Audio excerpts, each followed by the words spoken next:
Gandhi note, கள்ள ஓட்டு, இதுதான் திமுகவின் வெற்றி என நாம் தமிழர் கட்சியின் சீமான் கூறியுள்ளார். எங்களிடம் நேர்மையை தவிர ஒன்றுமில்லை. அவர்களிடம் நேர்மை இல்லை. அவர்களுக்கு தேர்தல் கமிஷன், போலீசார் வேலை பார்த்தனர்.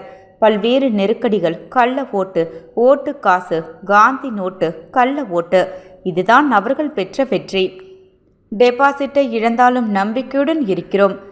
விலை போகாத வாக்குகள் எங்களுக்கு பதிவாகி உள்ளது. 2026 மிகப்பெரிய மாறுதலை நிகழ்த்துவோம். அந்த நம்பிக்கையில் பயணிக்கிறோம். கடந்த தேர்தலில் பாஜக, அதிமுகவின் ஓட்டுக்கள் நாம் தமிழர் கட்சிக்கு வந்தது என்பது கேவலமான பார்வை. திராவிட சிந்தனையாளர்கள் தான் அப்படி யோசிப்பார்கள். 15 கட்சிகளுடன் கூட்டணி வைத்து நீங்கள் வாங்கியது திமுக ஓட்டுக்கள் என்கிறீர்கள். தனித்து நின்று நாங்கள் வாங்கிய ஓட்டை அதிமுக ஓட்டு, பாஜக ஓட்டு என்கிறீர்கள்.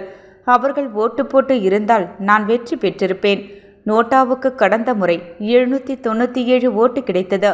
தற்போது 6000 உள்ளதற்கு காரணம் என்ன? 42 சுயேட்சைகள் 12,000 ஓட்டுகள் வாங்கி உள்ளனர். அவர்களுக்கு ஓட்டு போட்டது யார்? பாஜக எனக்கு ஏன் ஓட்டு போட வேண்டும்? கடந்த முறை பாஜக நிற்கவில்லை, எனக்குத்தான் போட்டதா?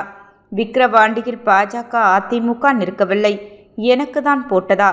நான் வளர வேண்டுமென அவர்கள் எப்படி விரும்புவார்கள்? அவர்களை எதிர்த்துத்தான் நிற்கிறேன். எப்படி என்னை ஆதரிப்பார்கள்? நான் வீரன். எனக்கு படையெல்லாம் தேவையில்லை. சண்டைக்கு தனியாகத்தான் போவேன்.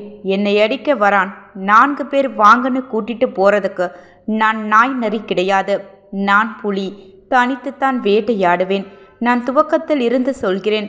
நான் தனியாகத்தான் நிற்பேன் என்று. கோழைக்குத்தான் கூட்டத்தோடு நிற்கணும்.